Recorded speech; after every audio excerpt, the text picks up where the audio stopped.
Petri Wine brings you Basil Rathbone and Nigel Bruce in the new adventures of Sherlock Holmes.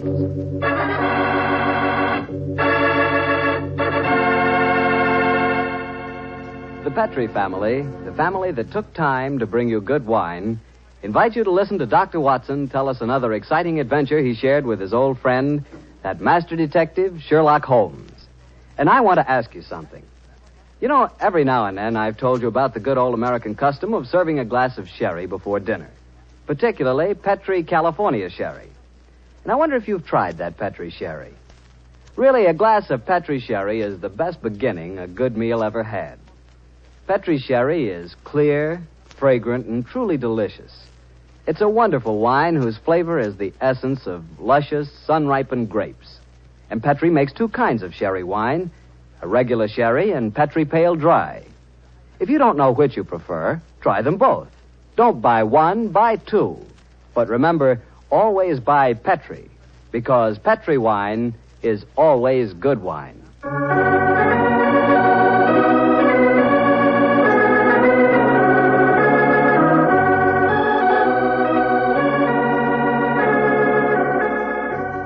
Well, I'm sure Dr. Watson's ready for us. Let's go in and join him, shall we? Come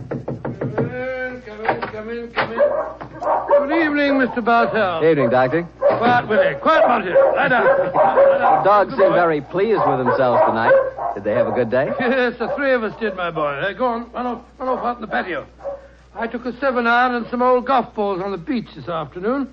I improved my game, I think, and the dogs had a great time chasing the golf balls. On the way home, the little rascals had a furious battle with an elderly pelican, so their day was complete. I'll have to join you on one of your afternoon strolls, Doctor. You and the dog seem to have so much fun. Oh, I'll be glad of your company, Mr. Bartell. Well, draw up your usual chair, and I'll get on with tonight's Sherlock Holmes adventure. From the hint you gave us last week, I guess a Frenchman played a prominent part in the story? Yes, indeed he did, Mr. Bartell. His name was Francois Lavillard, and he was a detective of some note in his own country. The time my story begins, it was in 1889, to be exact. Lavillard had come over to London to discuss with Holmes the difficulties of translating some of his monographs into the French language.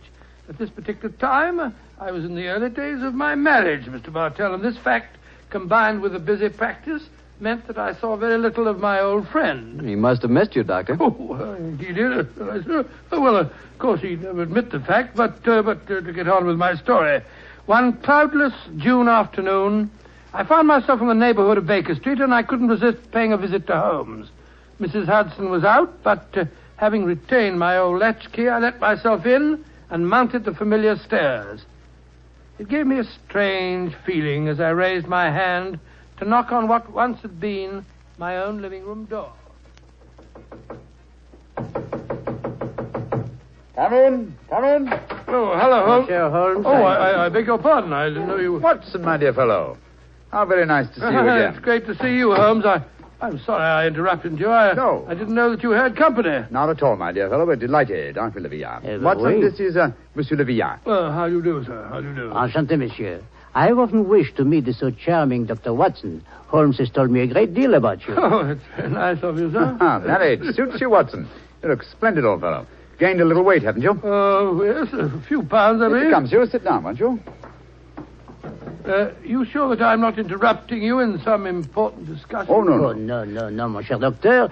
We were having a good-natured argument on the relative abilities of the French criminal compared to the English. Oh, interesting. You must lend me your support, Watson. Monsieur Lavillard is convinced that the English criminal is a very dull dog indeed. Well, we've met some far from dull ones in our time.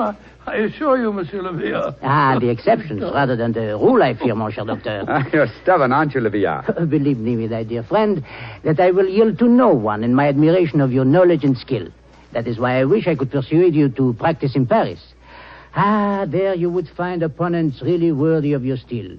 What can happen to interest you in this land of gray fogs, boiled potatoes, and pots of tea? Gracious me for my soul, sir, you're not very flattering. Oh, don't be so insular, Watson. Oh, I meant no offense, my friend. Well, you say that the English criminal is dull. Well, perhaps if you were to read a published story of mine called A Study in Scarlet, you'd think differently. It tells of a very exciting adventure that Holmes and I had. I have read it, my friend. Oh, you have? An extremely gripping story, but surely you will admit that the crime was essentially of American origin. He's right, Watson. He's perfectly right, dear me. What can I do to vindicate the dishonor of the London criminal? Let me see. Oh, yes, of course. A copy of today's Times. That's fine. I shall introduce you to a section known as the agony column. Where is it now? Oh, yes, here we are. This should convince you of the color and variety of English life. The agony column? Mm-hmm. It sounds most painful. What is it, pray? A personal column is liable to contain anything from a lover's frantic appeal to his lady love to a ransom note. In my profession, I've frequently found it an invaluable medium for contacting the underworld. Yes, now, here we are. Here's something. Dear me. Oh, dear, no. Today's column seems rather uninspired, I'm afraid. May I examine it? Of course, here you are. Merci. If the lady who helped my little boy across the road at the corner of Threadwell Street and High Auburn last Wednesday at 4 will get in touch with Box 845, she will learn of something to her advantage. We can be more colorful than that in Paris, my friend. Yes, I think we can do better than that, too. Yeah, look at this, will you? The printer must have been half asleep when he set up the type for this advertisement. Will any gentleman interested in discussing cryptography and cipher writing please communicate with Box XQL 696, The Time? Oh, I fail to find this message any more stirring than the preceding one. You notice the execrable printing, don't you? Indeed I do. It is all mixed up. The first word, will, starts with a capital W and a capital I. The second word, any, starts with a small a, and then has a capital N and Y. It is a shocking example of typography. And when it occurs in a paper noted for its excellence in typesetting, one realizes that this is no mistake. What do you mean, huh? This is undoubtedly a code message. Come now, my friend. I defy even you to make a mystery out of a printer's negligence. I accept your challenge, my dear Lavillard. If you recall, the Baconian bilateral cipher depends upon the use of two sizes of type. If we group the letters in units of 5, the arrangements of small and capital letters within the group should give us the message. Now, let's see. 2 capitals followed by 3 small gives us the letter H. Then 2 capitals, 1 small, 2 more. That gives us E, H. I still think you are trying to make an adventure out of a mere printing accident. No mere printing accident could so readily fall into one of the great traditional ciphers. Now, let's see. This message reads H-E-L, help, Q, too small, Q-U-I, quilter, help, quilter, L, too small and large, elms, help, quilter, elms, there it is, yes, penge, help, quilter, elms, penge. Help, quilter, elms, penge. What does that mean? Presumably that a man named Quilter, who lives at a house called the Elms, in the village of Penge, needs help. I see it now. A helpless victim held prisoner. He smuggles out this message as a harmless personnel, with strict instructions that it be printed on this art form. He knows that the amateurs of cryptography, to whom it is addressed, will decipher this call for help. Et voilà. Monsieur Lavia, you seem ready to grant that adventure can exist in London, after all. The advantage, my dear Watson, of a more mercurial temperament than we Englishmen possess. Well, Lavia, what about it? Shall we set off for Penge and rescue the ingenious Mr. Quilter from whatever dire fate awaits him in the elms? I'm all impatience.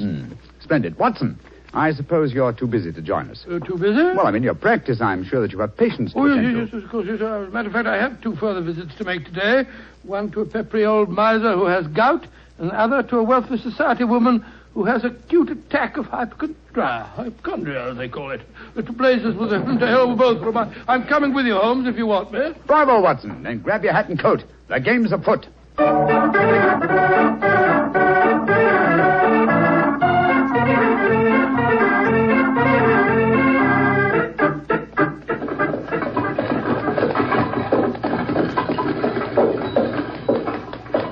Here you are, gents. The Helms Penge. Nice afternoon for a drive, wasn't it?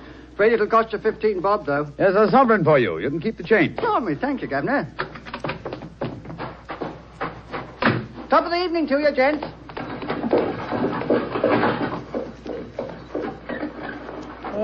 So this is the Elms, eh? Quite a bit of land for such a modest neighborhood. To call it the Elms seems remarkably inapropos. I cannot see an elm tree in sight. So you see, Olivia, the English have more imagination than you give them credit for. Are you just going to walk up to the front door and knock, Holmes? Why not? The direct approach is often the most satisfactory. Oh, you disappoint me. I had hoped that perhaps you would adopt one of the disguises in which you are so adept, I am told. Well, since it's unlikely that these people know me by sight, that's hardly necessary, is it? However, I trust that this little problem may reward you with some colorful highlights before we're through. Oh. Great Scott. Revolver shots. They came from the house. We are too late. Monsieur Quilter has been murdered. No, I think not. You will observe that the next-door neighbor to the Elms was mowing his front lawn as we drove up. He is still engaged in the same occupation. Obviously, revolver shots attract little attention in this vicinity. Mon Dieu, you mean that violence and sudden death are so common that they do not attract even the passing interest? No, Villa. Even the British are not as phlegmatic as that. Then what is the answer to those shots, Look, Holmes? some member of this household is addicted to pistol practice. The fact that a shooting target is nailed to the back of that fence over there would further support the theory. Well, that's rather ominous, in my opinion. Well, here we are at the front door. Let's keep our wits about us anyway. Are you carrying a revolver, Dr. Watson? No, and a stethoscope, I'm afraid. I was prepared for sickness when I left the house today, and not for crime. I, too, am unarmed. How about you, Monsieur Holmes? Only a magnifying glass, I'm afraid. Hardly a very lethal weapon. Yes? My friends and I were calling on Mr. Quilter. Oh? Who are you? My name is Sherlock Holmes, and these are my friends, Dr. Watson and Monsieur Leviat. How do you do, madam? How do you do? Is Mr. Quilter expecting I you? don't know. We read his advertisement in the agony column of the Times today and came down here at once. Are you a relation of his? I'm his niece. Oh. My name is Doris Faversham. Come in, won't you? Miss Faversham, I suppose it is. Yes, Doctor. It's Miss Faversham. We heard 3 revolver shots as we were walking up the driveway. They gave us quite a start. Yes, mademoiselle. We were afraid that we might have arrived at the time of tragedy. Yes, indeed. Tragedy? Oh. My hobby is revolver shooting. I was doing some target practice in the back garden as you arrived. Revolver shooting, Miss Faversham. How very interesting. I flatter myself that I'm something of a marksman myself. Oh, really? Mm-hmm. Well, perhaps we can have a match. Won't you sit down? Your challenge intrigues me, Miss Faversham, but before I accept it, I should like to see Mr. Quilter. Well, Uncle George is paralyzed, you know. Oh, Spends all his time in a wheelchair. I'm not at all sure he'll see you. Well, at least you can ask him, can't you, Miss Faversham? It is his custom at this time of the day to take a little nap. Perhaps tomorrow... Doris! he's still awake. Who's here? Yes, Uncle. Some men have come to see you, Uncle. Well, bring him in. Follow me, gentlemen.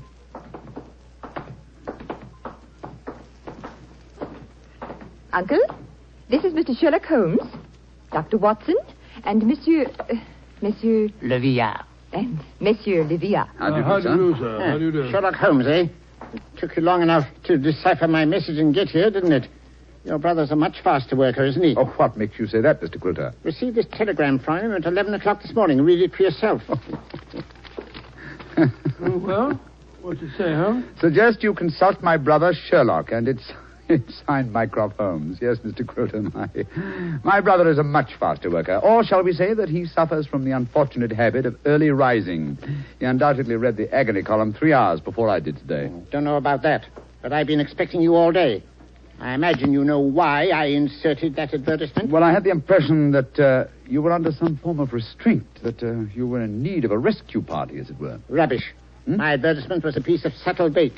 The only person that could decipher the message would obviously be someone who knew the Baconian Cipher. Very logical deduction, Mr. Quilter. You see, I'm convinced, as any sensible man should be, that the so-called Shakespearean plays were written by Sir Francis Bacon. Oh, I see. But I felt that it needed a clever man to prove the fact. Mm-hmm.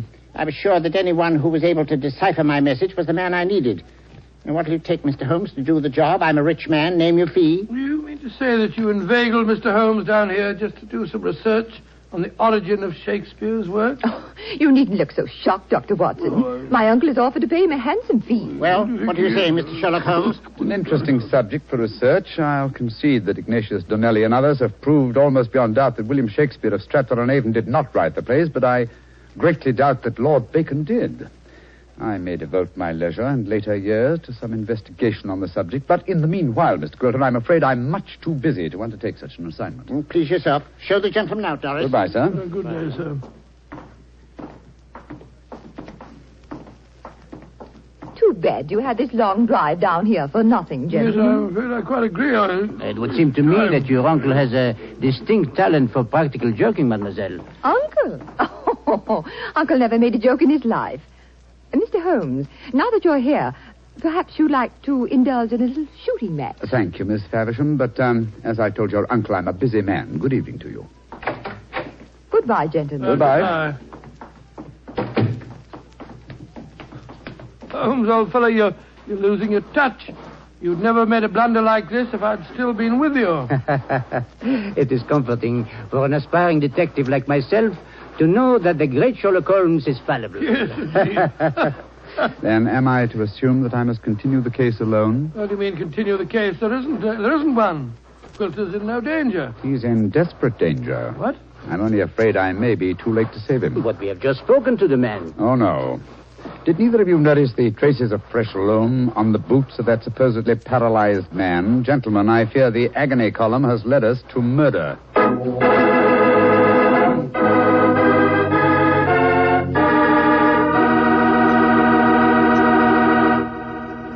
You'll hear the rest of Dr. Watson's story in just a second.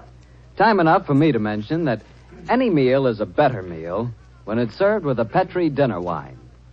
If you're having chicken or fish, use Petri California Sauterne. Petri Sauterne is a subtle, delicately flavored white wine that looks and tastes like captured sunshine. If you're having a roast or chops or any kind of meat or meat dish, then by all means serve Petri California Burgundy. Petri Burgundy is a hearty, full-flavored red wine. One of the most delicious red wines you ever poured from a bottle. Why not get a bottle of each? Petri Burgundy and Petri Sauterne. Then, no matter what you have for dinner, you'll surely have the right wine, a Petri wine.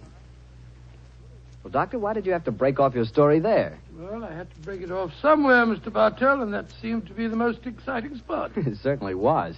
I was convinced that the great Sherlock Holmes had been fooled for once. What happened next? Well, my boy, needless to remark, we did not get into a cab and go back to London, but let me pick up the story at the same place that I broke it off. As Holmes said... Gentlemen, I fear the agony column has led us to murder. Murder? There was fresh earth on the soles of his boots, you say? Distinct traces, proving that the man in the wheelchair was not paralyzed. And that man, whoever he is, was impersonating Quilter to put us off the track. And the real Quilter may have been killed, eh? I'm afraid so. Let's stop here for a moment, shall we, while we make our plans. This hedge will hide us from the house in case they're watching from the windows. Now, this isn't a hard picture to reconstruct. There undoubtedly is, or was, a paralyzed Baconian scholar named Quilter. He managed to smuggle out that ingenious plea for help, but Mycroft's unfortunate telegram gave the game away. Mm-hmm. I see it now.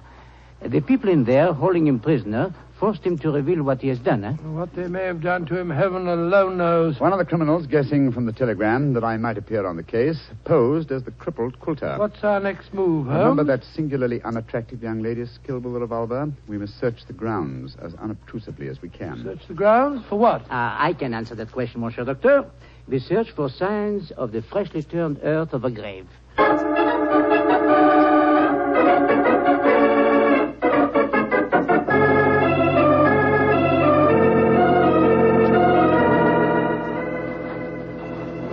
We didn't find any traces of the poor devil's corpse, thank heaven. No. A great disappointment. Cheer me, you're very bloodthirsty, Livia. Hello. Look at the old fellow trimming the hedge over there. Must be the gardener. Let's have a chat with him, shall we? May be able to give us some information. Good evening to you. Evening to you, gentlemen. Really? You work for Mr. Quilter? That I do, sir. That I do. Ah, very fine work, too. I've seldom seen a better-kept garden. I thank you, sir. I do pride myself in my work. I wonder if you can help me. Be glad to if I can, sir. Did you see a telegraph boy deliver a message here this morning? That I did, sir. The boy came here about 10 o'clock this morning. I was a clipping the front edge at the time. And you've been working here ever since? Yes, sir. Brought my lunch with me today and ate it in the garden. Has anyone entered or left the house since that telegram was delivered? No, sir. No one except yourself. I see. I suppose you occasionally run errands for Mr. Quilter? Not much these days, sir. The poor old gentleman keeps his chair in the house pretty much all the time, sir. I did run a message for him yesterday, though. Oh, you did? Where to? Well, sir, I was pruning the rose bushes under his study windows when the window opens and his hand comes out with a message. He told me to take it to the village office of the Times and to tell him to print it just the way it was. He looked kind of worried when he gave me the message, and he He whispered to me, just as if he was afraid in his own house. I'm much obliged to you. Here's 5 shillings for your trouble. Oh, thank you, sir. Much obliged to you, I'm sure. Good evening. Good evening to you, gentlemen. Oh, so that's how the message was smuggled out. And no one has come to the house or left it since that telegram was delivered. Therefore, Coulter or his body must still be inside that house. We are going to search the house? Yes, we are. But we're not armed, and they certainly are. They probably won't even let us in. Yes, they will. We have an infallible key to entry, a woman's vanity. Come on.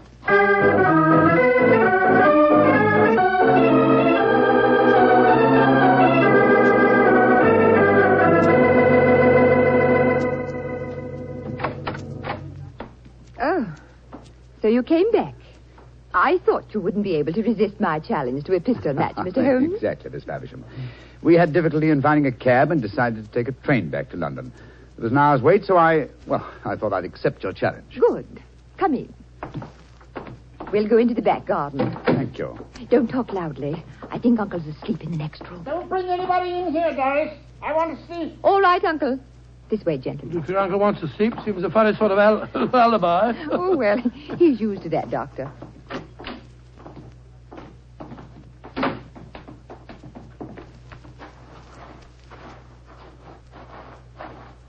Here we are. This is the 50-yard range, Mr. Holmes. 3 shots. Best aggregate score wins. How much do you want to bet? You name the stake. Name the stakes, Miss Faversham. A sovereign? Certainly. You take the first 3 shots? Very well. I must just check that it's loaded. Yes, 6 bullets. All right, here I go.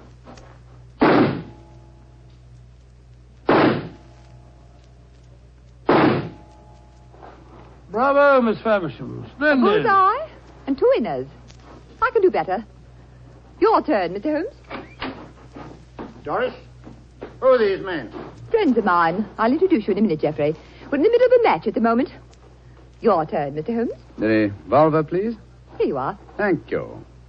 You're sure you know how to handle a revolver? Oh, quite sure, thanks.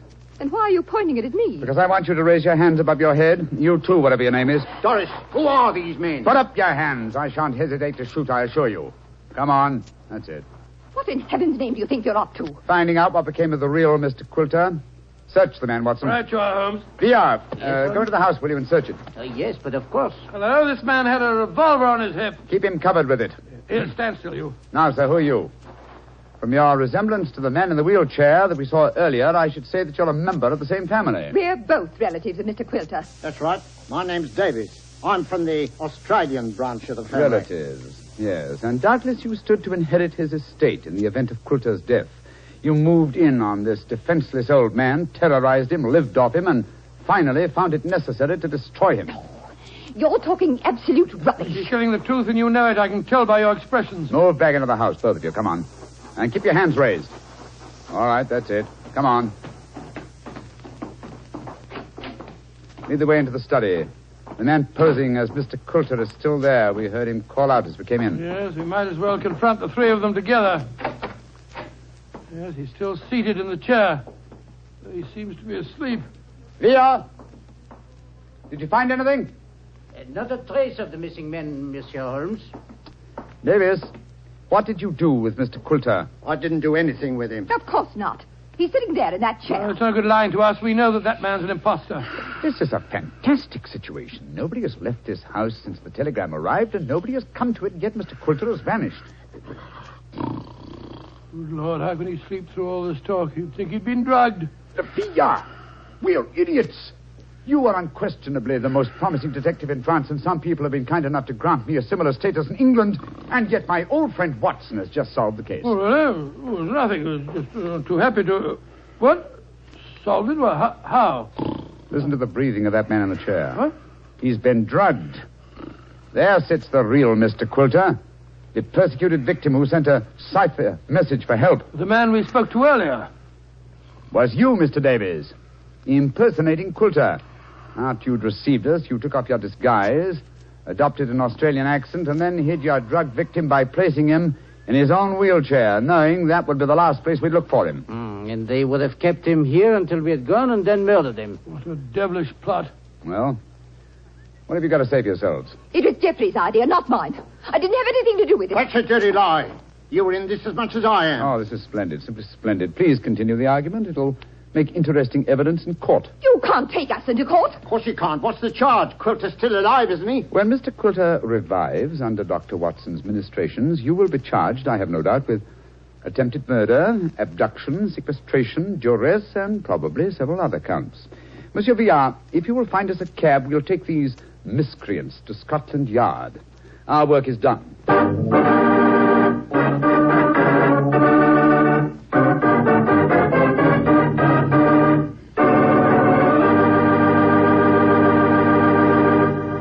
Well, Doctor, that was a fine story. What are you fidgeting for? Fidgeting me? Well, I'm expecting a guest. I thought I heard him just now, the front door. A guest? Now, you're being as mysterious as Mr. Holmes. Oh, not quite. You see, come in. Dr. Watson, how are you old rascal? Gregory, my boy, it's great to see you again. Mr. Bartell, meet my friend, Mr. Gregory Hood. Not the Gregory Hood. Mr. Bartell, I like the way you say that. Yes, Mr. Bartell, this is the Gregory Hood. Mr. Bartell, if you listen to Dr. Watson, he'll lead you to believe I'm much more important than I am. I'm quite a simple person, really. I'm kind to dogs, just love little children, and always help old ladies cross the street. I also know how to make a fire by rubbing two sticks together. Yes, and unlike my old friend Holmes, you pretend to know very little about criminals and crime, and yet you're one of America's outstanding criminologists. So I've heard. A hobby, Mr. Bartell, a hobby. My real business is importing, headquarters San Francisco. Need any old masters? Perhaps I can sell you a nice piece of jade, or would you rather have a bit of old Balinese sculpture? No, wait a minute. This is all a little too fast for me. Yes, you learn that Gregory is a little too fast for everybody. But, Mr. Bartell, I'm sure you'll get to know Mr. Hood a good deal better. You see, as I've told you, I've always wanted to take a trip back to England, and now I have a chance to do so. But, Doctor, won't I see you again?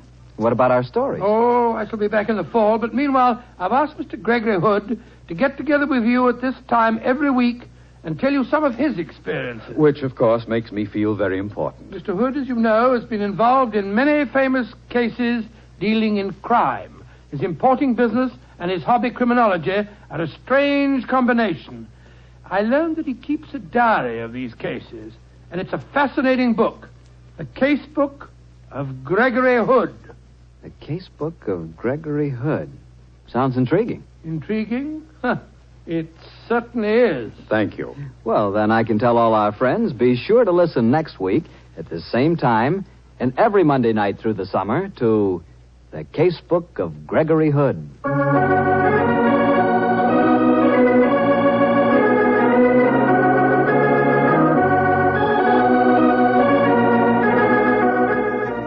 Tonight's Sherlock Holmes adventure was written by Dennis Green and Anthony Boucher and was suggested by an incident in Sir Arthur Conan Doyle's story, The Sign of Four.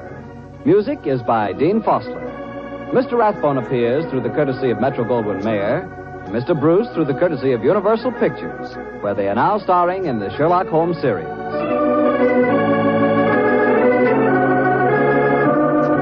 The Petri Wine Company of San Francisco, California, invite you to tune in again next week, same time, same station. Sherlock Holmes comes to you from our Hollywood studios.